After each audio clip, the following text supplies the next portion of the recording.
रत्नाकर शिंदे नावाचा त्यांचा जो भाऊ आहे त्या ठिकाणी तो कला केंद्र चालवतो आणि बीडसह पूर्ण मराठवाड्यामध्ये हे कला केंद्र चालत आहे। त्या कला केंद्रामध्ये महिला व मुली यांच्या देह विक्रीचा पण त्या ठिकाणी व्यवसाय केला जातो।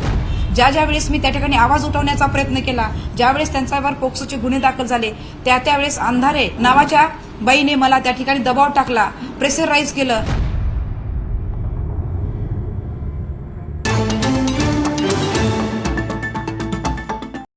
ज्या पक्षामध्ये मी काम करायचे त्या पक्षामध्ये जेव्हा अंधारे गँगचा येथे प्रवेश झाला तेव्हापासून अनेक हालचाली त्या ठिकाणी चालू व्हायला लागल्या। ज्या अंधारे नावाच्या मॅडम आहेत त्यांनी त्या ठिकाणी केजच्या ठिकाणी त्यांचे एक कला केंद्र आहे। त्या कला केंद्र फक्त बीडमध्येच नाही तर पूर्ण मराठवाडाभर आहे।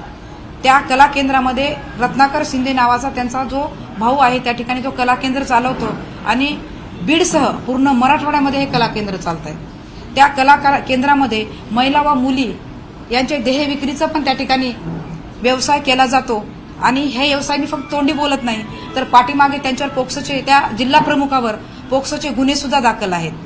गुन्हे दाखल असताना मला एवढंच सांगायचं की मी महाराष्ट्र राज्य महिला आयोगाचे सदस्य म्हणून काम करते आणि ज्या पक्षामध्ये मी काम करते त्या पक्षामध्ये जर मुली व महिलाचे अशा पद्धतीने देह विक्री आणि त्या कला केंद्रामध्ये मुली नाचवल्या जात असतील आणि जबरदस्तीने त्या ठिकाणी त्यांच्यावर अन्याय केला जात असेल तर महिला आयोग सदस्य म्हणून त्या ठिकाणी मी कसं काम करायचं, हा सगळ्यात मोठा माझा प्रश्न होता।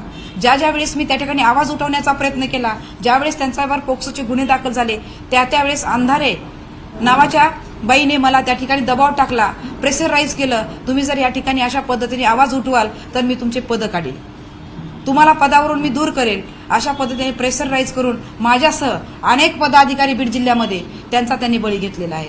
मग पदयात्रा असेल, महाप्रबोधन यात्रा असेल, मग कधी वरिष्ठ येणार आहेत म्हणून त्यांना त्या ठिकाणी चांगला एसी रूम पाहिजे, अनेक पद्धतीने गिफ्ट वरती आमच्या वरिष्ठ वहिनी साहेबांना आमच्या गिफ्ट पाहिजे।